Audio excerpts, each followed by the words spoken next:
procesos previos de la sesión número 288 del Pleno de la Asamblea Nacional, ya se ha dado la palabra al ponente de la iniciativa, el asambleísta Mauro Andino. Esta transmisión podrá ser seguida por ustedes, amables televidentes, a través de la señal de la televisión legislativa y, por cierto, de la radio de la Asamblea en sus diferentes frecuencias en las 24 provincias del país. Las sentencias, las actas de mediación, los laudos arbitrales extranjeros y las formas extraordinarias de conclusión del proceso. Cada uno de estos temas vamos a irlos desarrollando con la finalidad de que ustedes conozcan los cambios, grandes cambios que pretendemos hacer a través de este Código General de Procesos. De la misma manera tenemos los recursos de impugnación, la aclaración, la ampliación, la revocatoria, la apelación, la casación o el recurso de hecho.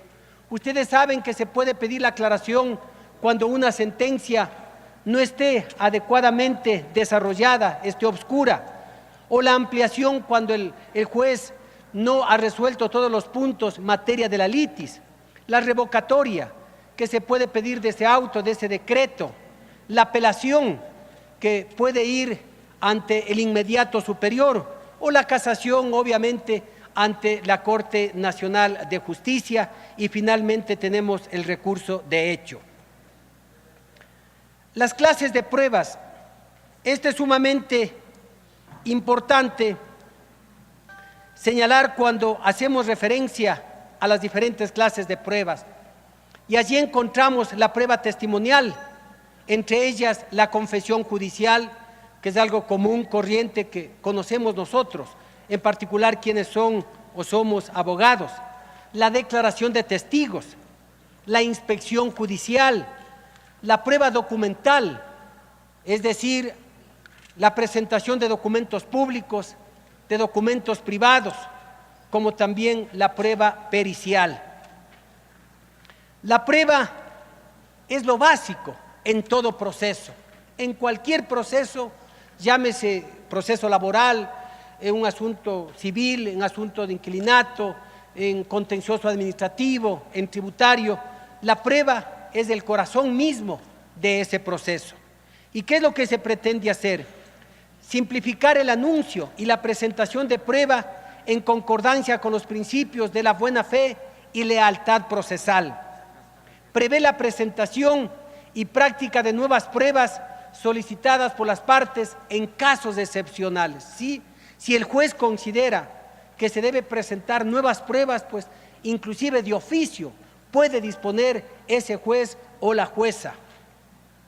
Permite la práctica de pruebas de oficio, conforme les decía, por parte del juzgador, pruebas para mejor resolver, para tener los elementos más claros y dar la razón al actor o al demandado.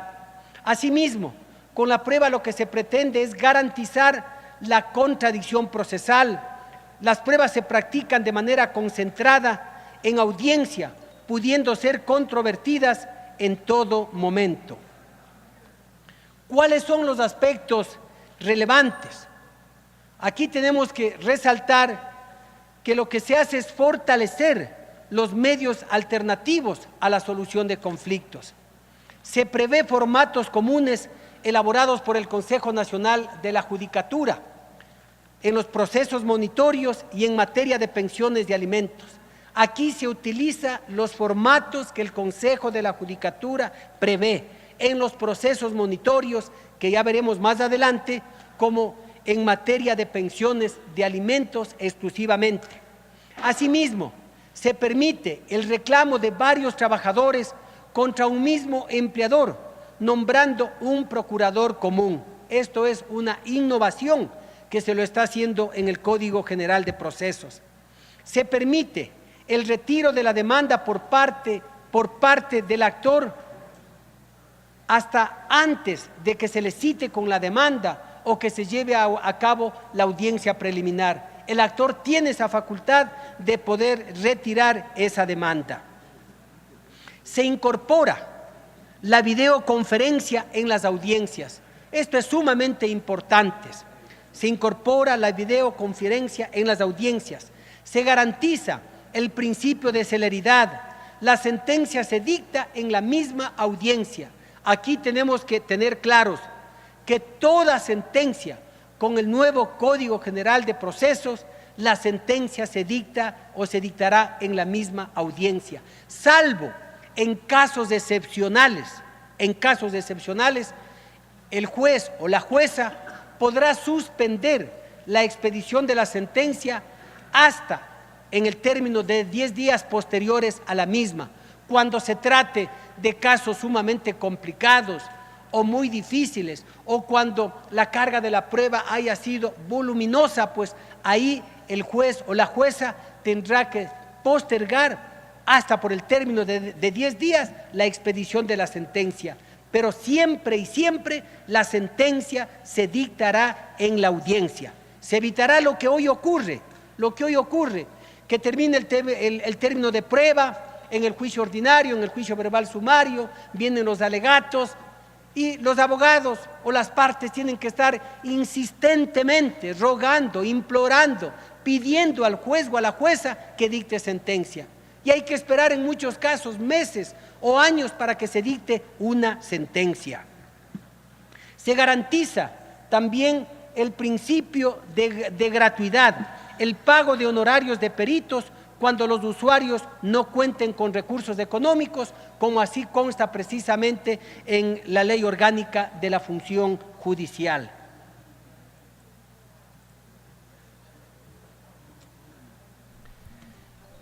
Vamos al libro cuarto de los procesos.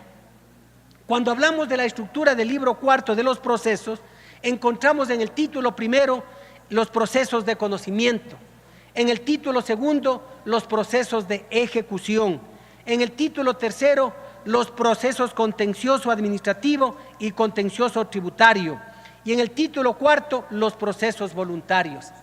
Aquí podemos resaltar los cambios, la gran diferencia que ustedes van a encontrar con lo que actualmente existe en el Código de Procedimiento Civil y en otras normativas que están vigentes en el país. ¿Cuáles son los procesos de conocimiento? Primero tenemos el proceso ordinario, luego tenemos el proceso sumario y posteriormente tenemos el proceso monitorio. El proceso ordinario está desarrollado a partir del artículo 333 y se tramita por el proceso ordinario todas aquellas pretensiones que no tengan establecido un proceso especial para su sustentación. ¿Cuál es el trámite?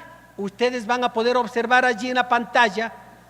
Primero tenemos la demanda, y en la demanda se hace el anuncio de la prueba, ¿sí? Se anuncia qué prueba va a presentarse, declaración de testigos, confesión judicial, presentación de documentos públicos o privados, en fin, la prueba que está determinada en el Código General de Procesos y que sea la que le interese al actor, es decir, que en la demanda se anuncia la prueba o se incorpora la prueba que dispone.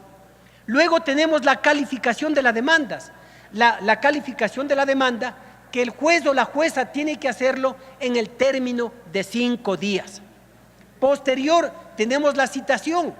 Conocen los abogados, conocen las abogadas que la citación se lo puede hacer en persona, por boletas, cuando se desconozca el domicilio, o sea imposible dar con el domicilio del o de los demandados a través de los medios de comunicación, no solamente de los medios impresos, sino también ahora estamos estableciendo a través de mensajes radiales.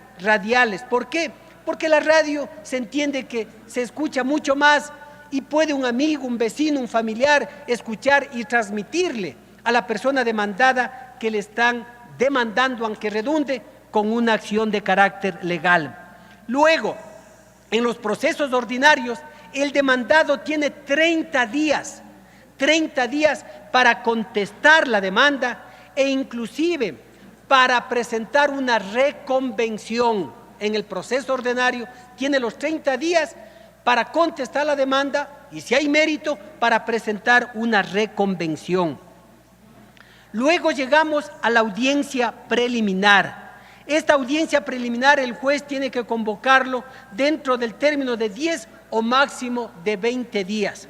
En la audiencia de preliminar se lo denomina de saneamiento, ¿sí? Hacer un barrido para ver si a lo mejor hay acciones ilegales, inconstitucionales, que puedan barrerse, que puedan subsanarse y evitar lo que ocurre en los actuales momentos. Cuando ya se llega a sentencia, ahí el juez se da cuenta que se ha omitido alguna solemnidad y declara la nulidad a partir de fojas 1, a partir de fojas 2. O inclusive en la corte el superior se da cuenta que se han omitido solemnidades sustanciales y declaran la nulidad. Y otra vez ese proceso, ese expediente, tiene que bajar ante el inferior para que nuevamente se reinicie, se empiece ese proceso, lo cual lógicamente causa graves perjuicios, no solamente a las partes procesales, sino a la propia administración de justicia. Tenemos igual la práctica de pruebas, luego llegamos a la audiencia de juicio. En la audiencia de juicio se tienen que practicar todas las pruebas en la audiencia de juicio, que tanto el actor o los actores, el demandado o los demandados anunciaron o presentaron. Allí en esa audiencia de juicio es en donde con la presencia del juez, de principio a fin, tiene que estar presente para ver qué pruebas se han presentado, las declaraciones de testigos, la confesión judicial, inspecciones judiciales, presentación de documentos públicos o privados. Y luego viene la sentencia.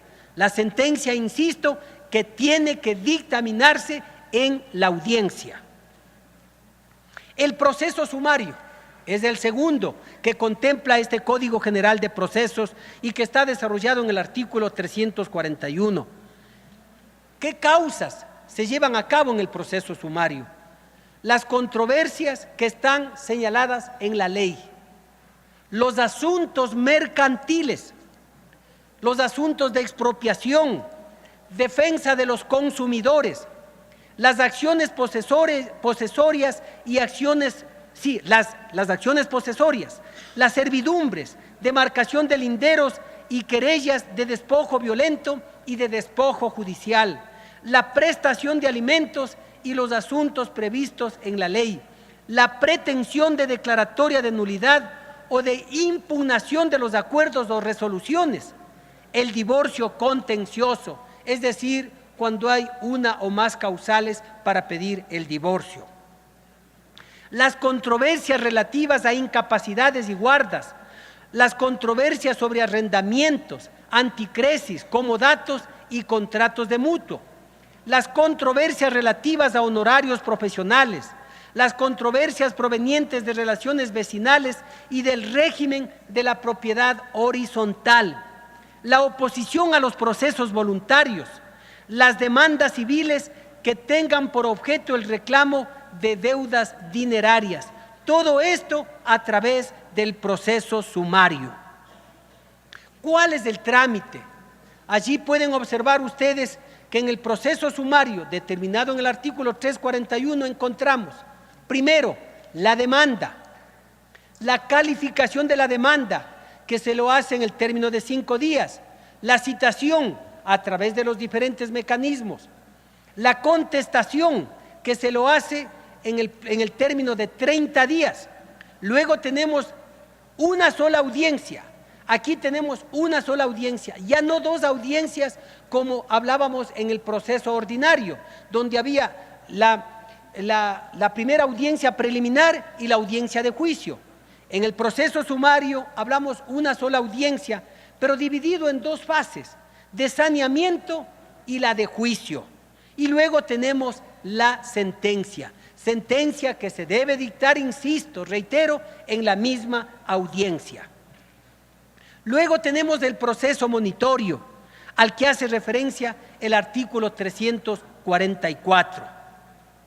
Se demanda el cobro o el pago de una determinada suma de dinero, líquida, exigible y de plazo vencido, cuyo monto no exceda de 50 salarios básicos unificados. Esto es fundamental. La demanda por el cobro, por el pago de dinero, en el proceso monitorio no debe exceder de 50 salarios básicos unificados del trabajador en general, que no conste en título ejecutivo, no, que no sea letra de cambio, que no sea un pagaré, que no sea una confesión judicial, no debe ser título ejecutivo. ¿Cuál es el trámite? Se presenta la demanda acompañando precisamente el documento de la obligación al que hace referencia el 344.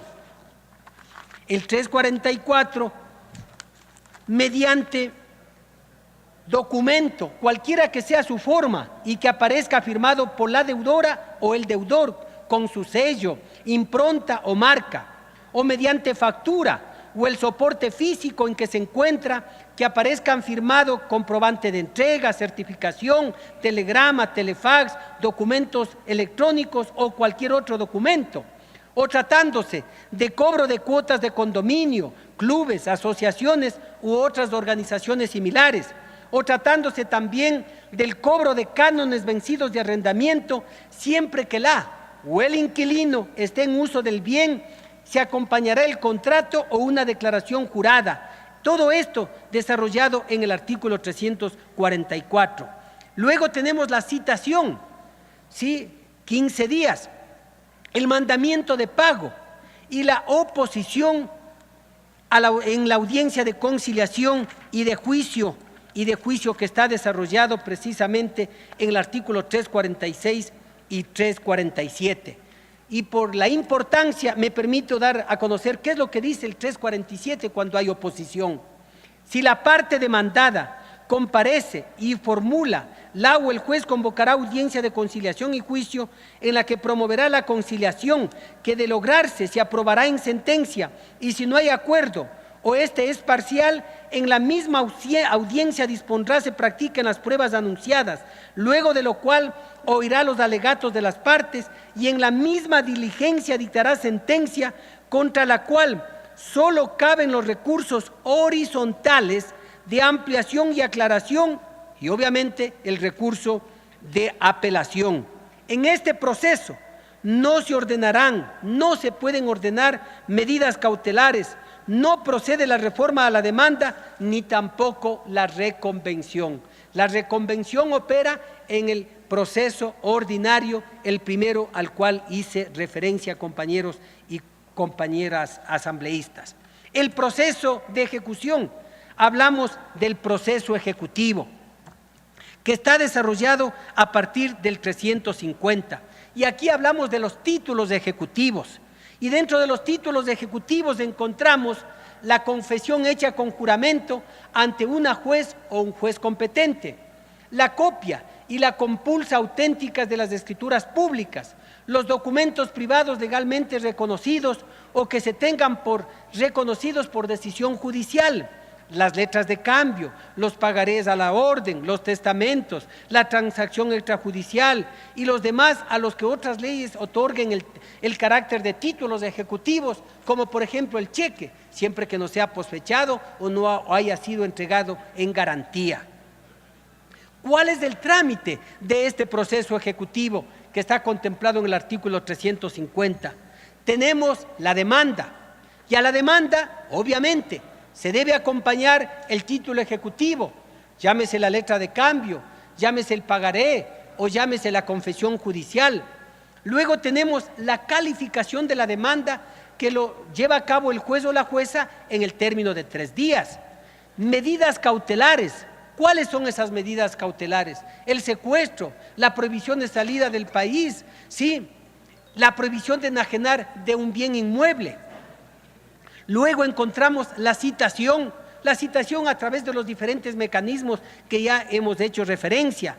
La contestación, tiene 15 días el demandado o los demandados para contestar, muy diferente a lo que hoy ocurre con el Código de Procedimiento Civil. En un juicio ejecutivo, él o los demandados tienen 3 días para pagar o proponer excepciones, ¿sí? Hoy, en el Código General de Procesos, le estamos dando el término de 15 días para que conteste, para que presente las excepciones. Y solo puede presentar las excepciones que están contemplados en este Código. en este código. Tenemos una sola audiencia, ya no tenemos dos audiencias como en el proceso ordinario. Aquí tenemos una audiencia dividida en dos fases, la de saneamiento y la de juicio, que se debe llevar a cabo en el término de 20 días luego de haberse contestado la demanda. Y finalmente tenemos la sentencia que debe dictar el juez o la jueza, obviamente dentro de la audiencia respectiva.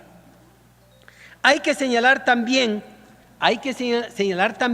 que se está limitando el requerimiento de las medidas cautelares para evitar el abuso, para evitar a veces la presión o a veces actitudes desleales. Por una deuda pequeña, a veces medidas cautelares de diferente naturaleza, lo cual le pone una situación bastante preocupante al demandado. ¿Qué pasa con la falta de contestación a la demanda?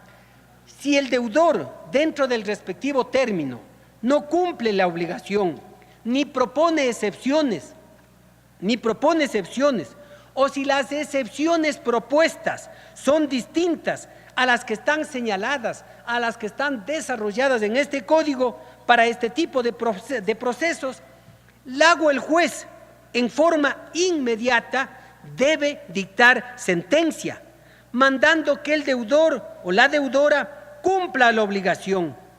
Esta sentencia no es sujeta de impugnación o de apelación al inmediato superior. Algo parecido a lo que hoy está vigente. Si no se paga ni se propone excepciones dentro del término de 3 días, actualmente en el Código de Procedimiento Civil, el juez inmediatamente dicta sentencia y no está sujeto a impugnación o a apelación ante el inmediato superior. Asimismo, estamos desarrollando nosotros en este Código General de Procesos en el artículo 357. ¿Cuáles son las excepciones a este proceso ejecutivo? Ahí tenemos que resaltar 4. La inejecutabilidad del título por inexigibilidad o iliquidez de la obligación contenida en el título cuando se trate de obligaciones de dar. La nulidad formal o falsedad del título, la extinción total o parcial de la obligación exigida y las excepciones previas previstas en este Código General de Procesos. En el contencioso tributario, aquí tenemos en el artículo 387 que se llevan a cabo a través del proceso ordinario, del primero al que hice referencia en mi intervención, las acciones de impugnación y las acciones directas. Y el segundo, a través del proceso sumario, las acciones especiales. Los contencioso administrativo, desarrollados a partir del 391. Tenemos el contencioso administrativo, las acciones contencioso administrativas, también a través del proceso ordinario. Y las acciones por silencio administrativo y acciones de pago por consignación dentro del proceso sumario. Tenemos que resaltar que dentro del proceso tributario y dentro del contencioso administrativo hay que pulir algunas cuestiones. Allí hay que desarrollar de una manera más clara, más precisa, para que no existan las confusiones que, con razón, algunos compañeros asambleístas de la propia comisión vienen sosteniendo. Llegamos a los procesos voluntarios. ¿Cuáles son los procesos voluntarios? Los que están determinados en la ley, como también la negativa de inscripción en los registros de datos públicos, el pago por consignación, el inventario, la rendición de cuentas, el divorcio por mutuo consentimiento, siempre que haya hijos dependientes, la disolución de la unión de hecho y la notificación de su disolución, la disolución por mutuo consentimiento de la sociedad de bienes de la unión de hecho, la disolución y liquidación de la sociedad conyugal y de la sociedad de bienes por mutuo acuerdo, como la posesión efectiva de bienes hereditarios. Todos estos se llevan a cabo a través de procesos voluntarios. ¿Cuál es el trámite? Muy sencillo. Ya no hablamos de una demanda. porque son procesos voluntarios en donde no hay controversia, hay un acuerdo de dos o más personas para solucionar alguna situación. Por ello hablamos de solicitud. Esa solicitud se la presenta y es calificada por el juez. Luego tenemos la citación, una audiencia que debe llevarse a cabo en un término no más allá de 10 o 20 días, y luego la decisión del juez. Si hay oposición, obviamente que ahí sí este proceso voluntario ya deja de ser voluntario y pasaría a tramitarse en la vía sumaria, no verbal sumaria, sino en la vía sumaria. El libro quinto, que ya vamos concluyendo, la fase de ejecución, que habla en el título 1, la ejecución mismo, en el título 2, el proceso concursal. ¿Cuál es la fase de ejecución? El conjunto de actos procesales para hacer cumplir las obligaciones contenidas en un título de ejecución. Y estos títulos de ejecución, entre otros, tenemos la sentencia ejecutoriada, el laudo arbitral, el acta de mediación, el contrato prendario y de reserva de dominio, la sentencia, el laudo arbitral o el acta de mediación extranjeros homologados, las actas transaccionales válidamente celebradas ante autoridad competente, el auto interlocutorio definitivo que pone fin al proceso monitorio y los demás que establezca la ley. Allí tenemos los títulos de ejecución. La audiencia de ejecución.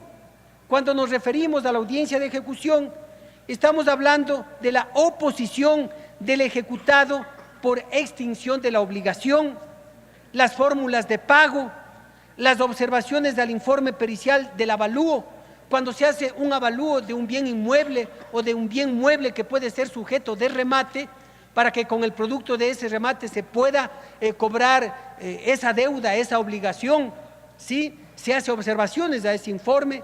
Luego tenemos el remate de los bienes embargados, la admisibilidad de tercerías y las reclamaciones de posibles terceros perjudicados.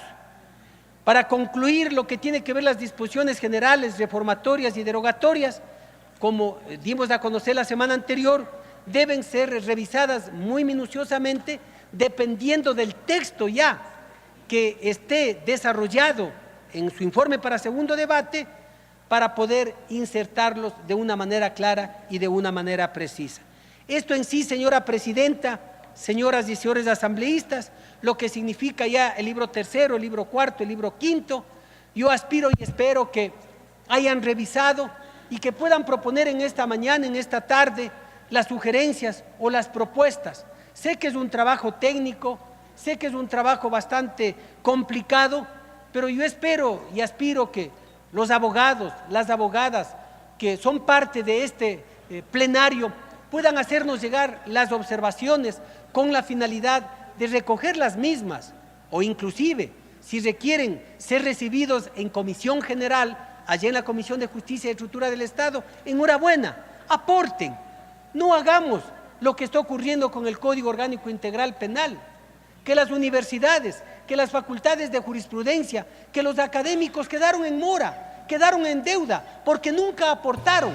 Tiene un minuto, asambleísta. Y cuando ya se aprueba, cuando ya está en vigencia, ahí salen a cuestionar e inclusive ahí salen a decir cosas que no son verdad, cosas que nada tienen que ver, porque realmente lo que hemos hecho es desarrollar ese Código Integral Penal como manda la Constitución y la Ley Orgánica de la Función Legislativa. Así que, compañeros y compañeras, bienvenidas las observaciones, las sugerencias y las propuestas para recogerlas para el segundo debate. Muchísimas gracias.